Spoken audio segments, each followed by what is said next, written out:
are you about your new prospective player that's coming in? We're excited. You know, Andreas is an experienced player. You know, has obviously been around the European leagues, has played a lot of international games for Austria as well. You know, Andy Herzog, who played for me in LA, you know, knows him really well. Andy and myself had spoken about him. He had said that he had an interest, so that sort of got us, you know, going in that direction. He gives us a left-footed player. You know, somebody who can play on the left-hand side, which is something that we felt we needed now. And he's also very, very good on set pieces. You know, I mean, his service, his shot, all of those things are very good. It sounds like Garth projects him as sort of a wide player. Is that where you see him likely slotting in for you guys too? He's played wide. He's played wide in a 4-4-2. He's played in the middle and wide in a 4-2-3-1. He's played in the middle of midfield in a 4-4-2. You know, he's played a number of different places, but he's definitely more of an attacking player than a defending player for sure. Garth says he's been on your radar for a couple of years, or Chris Henderson's radar for a couple of years now. Have you ever seen him play in person, or has he ever been out with the team? Yeah, I've seen him play in person a couple of times, you know, over the years, you know, but that was probably back a little bit. And he's somebody that, when he was at Mainz, he was somebody that we had addressed and talked about, what we didn't feel at that point that was our need. You know, but we know there's been an interest from him to come, you know, and obviously, you know, as I said, you know, my friendship with Andy Herzog, you know, Michael Geschbernig, who played here, is also somebody who knows Andreas well. Andreas checked with him, you know, how was Seattle like, what was the experience like, and obviously he got a positive impression. So, yeah, he's definitely somebody we've been aware of for a little bit. But he's never been actually here with this team before? No, okay. No. Garth said that you guys might have been close to signing him. Was that before he went to Levante? Would that have been the timeline in 2013, I guess? Yeah.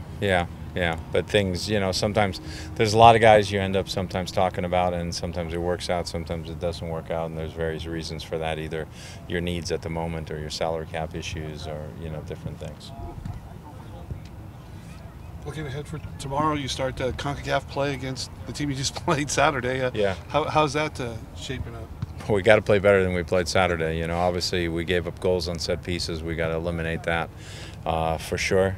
You know, they didn't get a goal on us on the run of play. They had a couple of chances, a couple of shots off one free kick off the post, and they had a shot off the post off the run of play. But you know, if we need to be more dangerous as well up front, and need to do a better job at that. But overall, we need to play a better game. This is an away game in CONCACAF. In Champions League, what you want to do in Champions League is win your home games and try and get a result away from home. So we're looking to get a result. Back to Andreas. How different is the team going to look? How the players that you? Will be a little different. That's you know, it's for everybody to find out tomorrow. Back to Andreas. Do you have a timeline of getting him on the field and being able to play match minutes? Do you have any idea what kind of fitness level he's coming in with? I know he's been in contact with Dave Tenney, and they've been going through a fitness plan and so forth. He's tried to get into some team trainings while he was still in Valencia at his home there. And you know, so I think he's due or whatever, he's in the process of getting his P1 that allows him to come over. So once he's over here, we'll evaluate him, we'll see where he's at, and then we'll see when we think we can get him into the games. Any health updates on Alonso?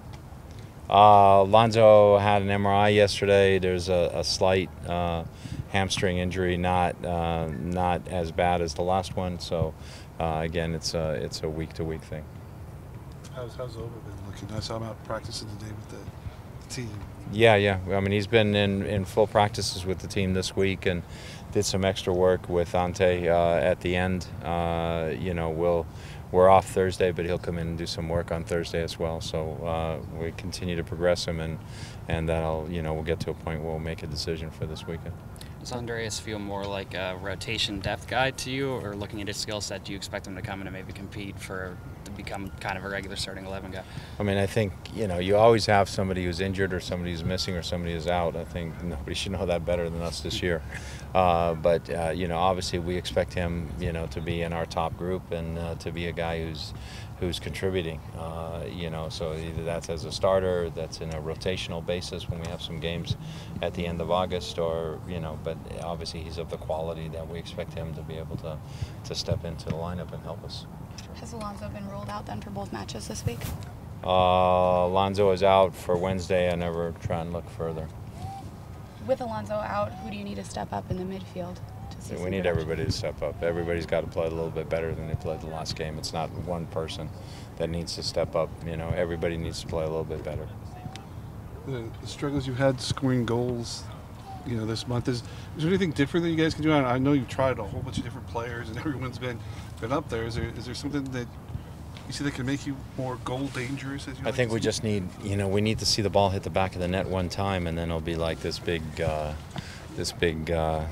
you know, thing off our back. You know, right now it seems like the goal's wrapped in cellophane, and you know, we just got to make sure that that we get that one behind us. But we got to be a little more aggressive. We got to be a little more aggressive in our running off the ball, in the offensive end of the field, and just have a more aggressive mindset and attitude.